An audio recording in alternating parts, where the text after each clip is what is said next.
Welcome back, everybody, to the second episode of my RTX Solo. Hey, what's going on, dude? This might be the puppy from the last episode, all grown up. I have so much to show you guys. And so much to do. I'm super excited to get this going. So here's our humble abode, and let me just go through quickly of the things that I have done. So let's check out our list from last time. Find iron. I indeed found some iron. Got these little beauties right here. Find other wood. Not so great on that. I did get a little jungle wood, but I forgot to get saplings. Bad fail. Armor. Oh yeah.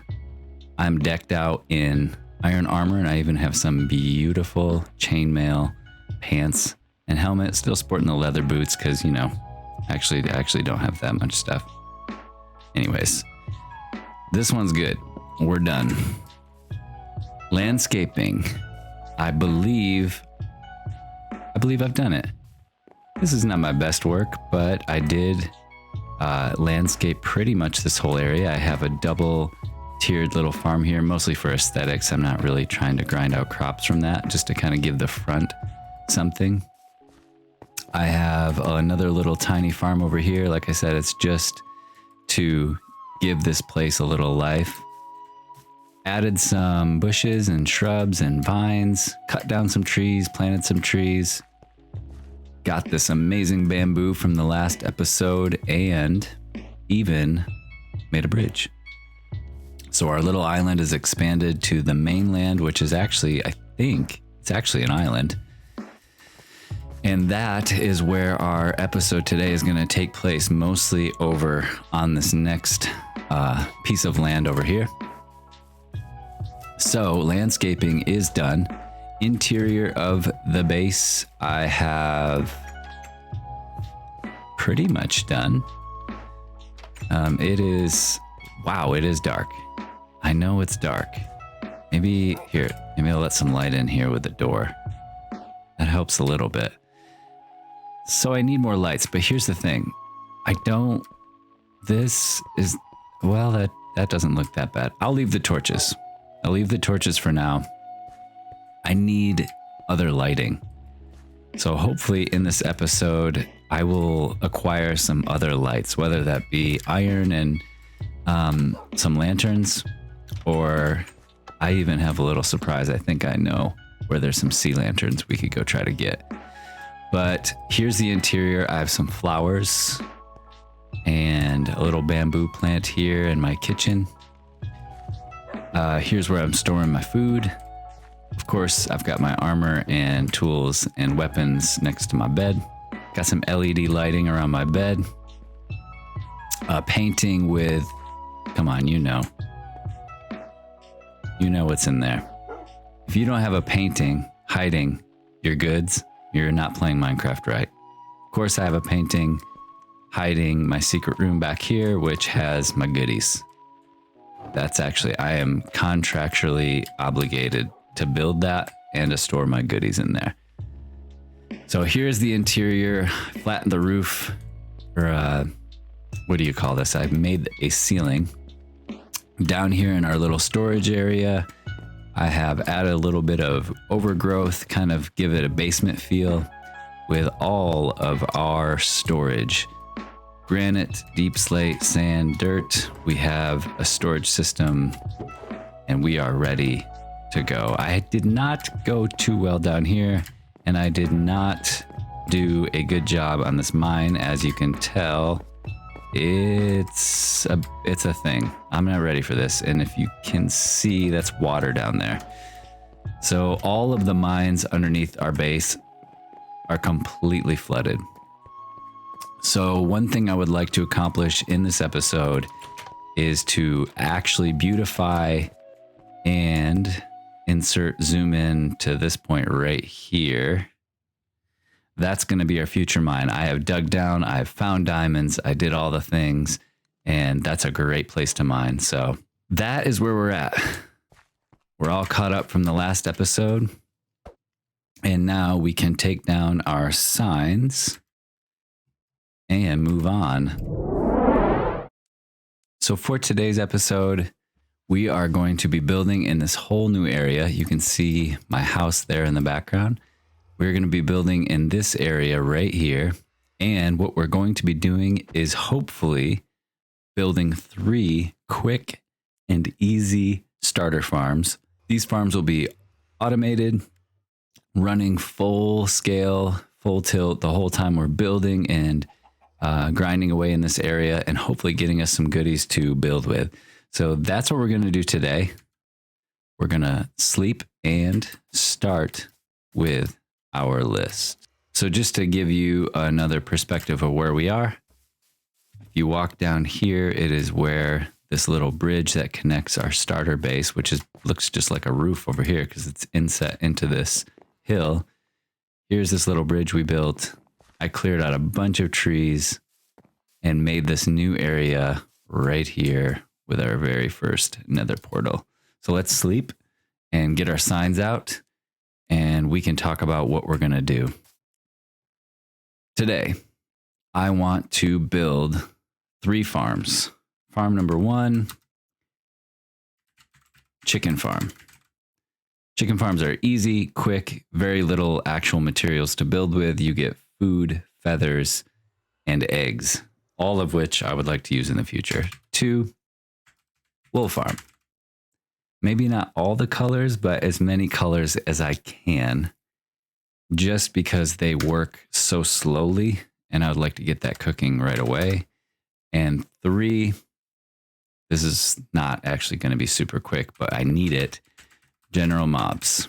I need a general mob farm for string, gunpowder, bones, everything. So I don't think these are the best farms you can make in the game, but I do think they're important and relatively easy and something you want to get done first. So just some strategy.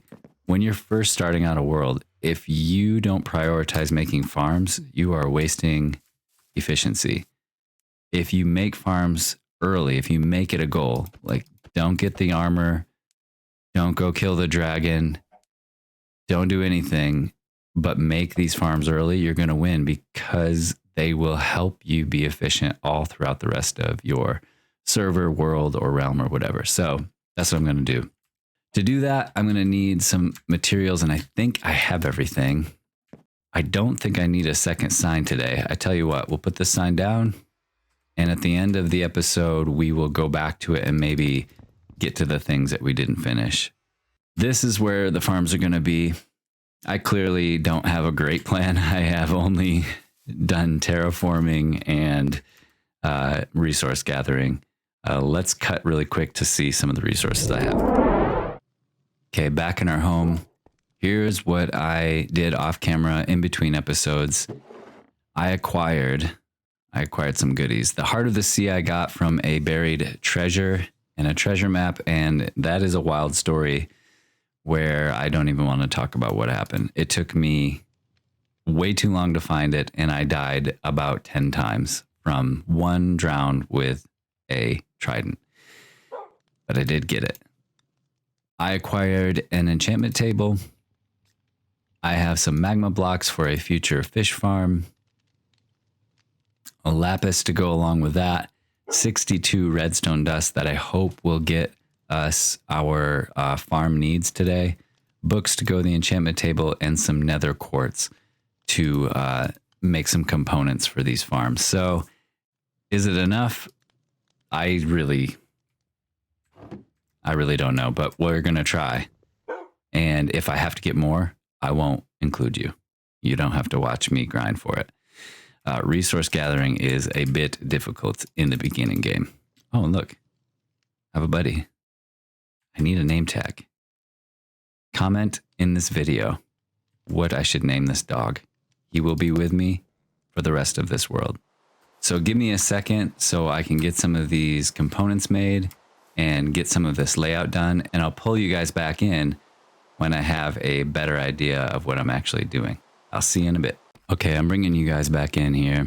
I have yet to make one redstone component because guess what you need the most of when you're building mob farms and just farms in general? Really anything with redstone. You need iron. I don't have any iron. So I'm going to actually talk through this because I think it's a good learning thing. I'm actually learning now since it's been so long since I've played the early game. Iron in 1.18 is totally different. So here is my thought. I'm going to show you guys this chart because I've already looked at this chart. Maybe you've already looked at it too. But the reality is it's totally different. So I'm down here at y equals negative 54. I'm at y negative 54. And if you look at the chart, that is not an ideal place to get iron. However, you can see that there are the possibilities of getting iron veins, which are so good. So it's high risk, high reward. Now, why don't I just go up to, what is it, 16-ish, Y16, where it seems to be the most frequent? Or, I mean, what the best place to get iron right now is up in the mountains. I don't have any mountains near me, so that's not happening. So how come I'm not at Y16 digging for iron? Maybe I should be. Comment down below. Tell me I should be if I should be. Maybe I'm just being crazy. This process that I'm doing right now, which is digging for what seems like hours and hours, here's why. If I hit an iron vein, I win. I get all the iron I need probably for all these farms, and I'm doing great. If I don't, I get redstone and diamonds. So it's not like I'm just digging for nothing. Now, if I go up to Y16, the best I get is stone, and I don't really need stone. In fact, I'd rather have this deep slate than stone to build with. Man, this RTX pack is super cool, but it is actually super hard to mine. It's so dark you can't see. I think I'm probably missing a lot of iron as well. You end up having to torch spam like you do in the old versions.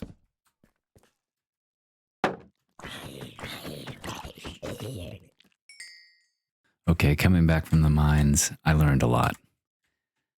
Early game mining, you just have to go to Y equals 16.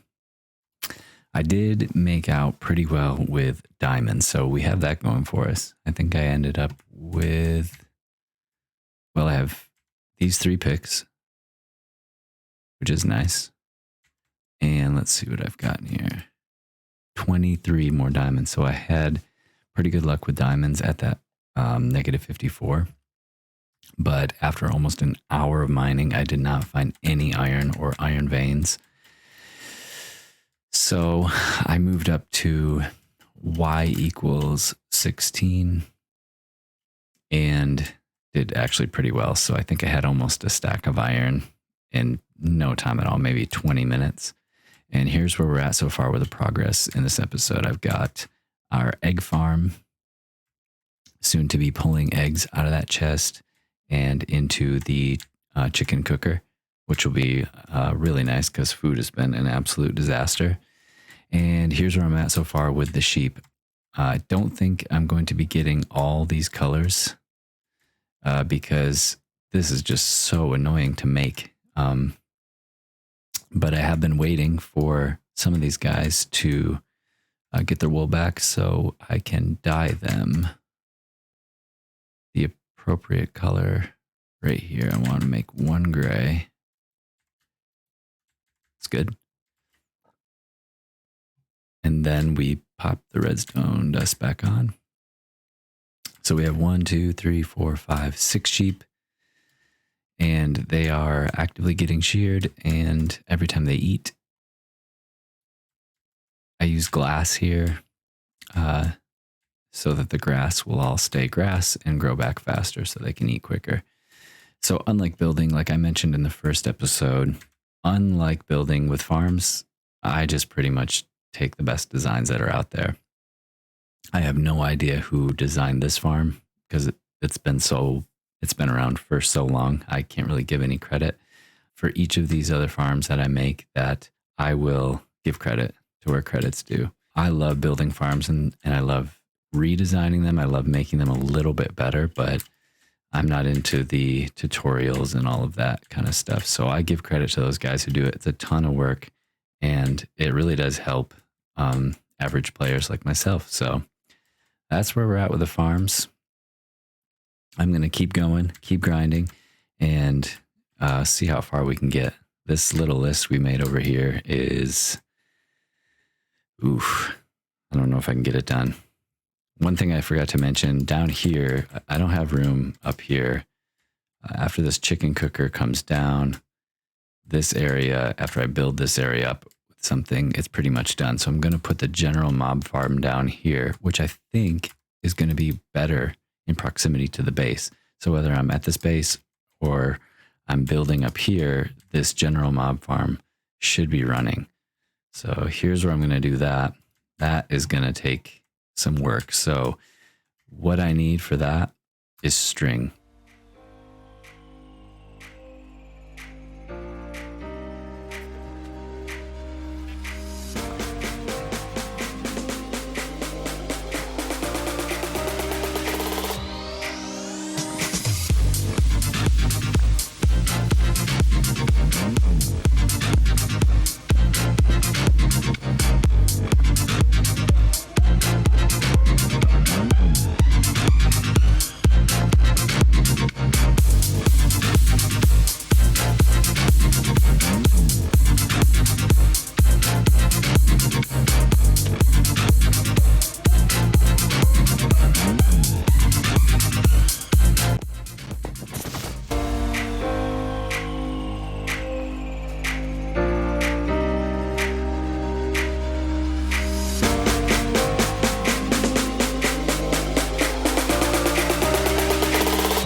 Ultra looted with even an enchanted apple, or I bumped into a witch who almost killed me, and I panicked and realized I had no way to store the stuff that I had.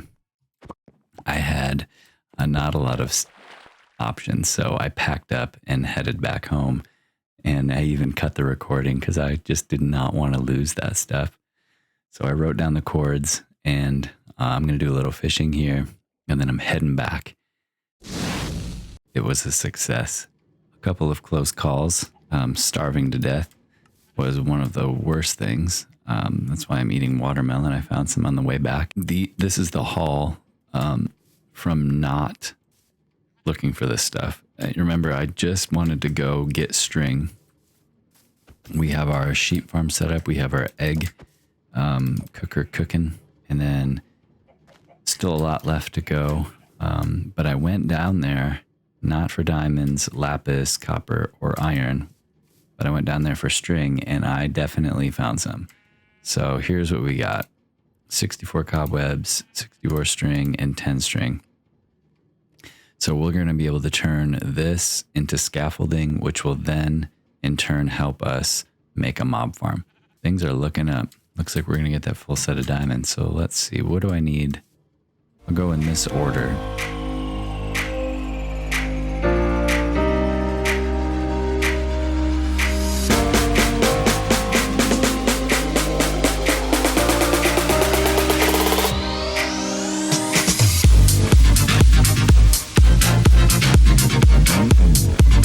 We did it.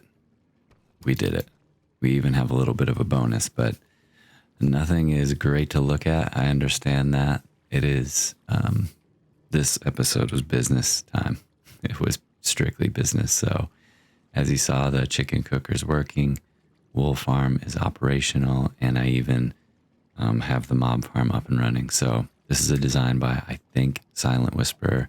If you've never checked his videos out, please do. He is just one of the best Bedrock players out there. His tutorials are really easy to follow, and they work. So it's hard to find the whole picture, but he is a great source. So it is based on the scaffolding with water pushing the mob heads over. It's a bit of my own design. I didn't do a big, huge farm that would require me to AFK or anything, because I don't need it. So it's 3 layers. And the top layer has a leaf and lower slab layer to simulate the sky. So remember, in 1.18, mob spawning mechanics have changed. You get 8. No, I'm sorry. I think you even get 16 in the caves, which is, I believe the game represents that as any area where solid blocks are overhead. So you have 16 possible mob spawns underground, and then you have 8 more above ground. So this farm is 3 layers. 2 would be cave layers, and 1 would be essentially overworld or above ground layers. So I wanted it small so I could build around it, but it wouldn't be so ridiculous. So let's see if it's working. I have not checked it in a while. It is a drop shoot with nothing but just dropping to kill the mobs. And I like that because they drop all along. Let's see if I can give you guys a view. I'll try to break in here. Oh boy. Apparently it doesn't kill mobs with good armor. But it does work. So yeah, the mobs fall straight down and die instantly from just dropping, minus those with armor. So I'll have to actually figure that out. I think when I get some dripstone, I'll put some dripstone spikes in here to kill them. And yeah, it's working. So this isn't going to be like some all-star rates where I'm filling up 100 double chests, but it's just me playing. And by the time I build everything up in this area, this should be getting full enough for me for what I need. Pretty much just need gunpowder and bones. Wool farm we've kind of already talked about because I did that earlier in the episode, and that has been cooking. Let's check the profits. So we're doing good with that. Chicken cooker is cooking. As we see, we have some cooked chicken and some feathers in there. So these are not pretty to work on, but I do have an idea for the next episode of what I'm going to build here. So make sure you tune in. If you have an idea what you would build around all this stuff, put it in the comments below. I will definitely check it out and consider, because the idea I have is kind of big time. So it's going to be grindy to get there. On the next episode, we need to set up iron farm, build around farms. I'm going to keep it pretty basic there because those are big time. Thank you so much for joining, for watching, for supporting, and I'm going to keep creating this content for you guys. Appreciate it. I appreciate you. I'll catch you on the next one.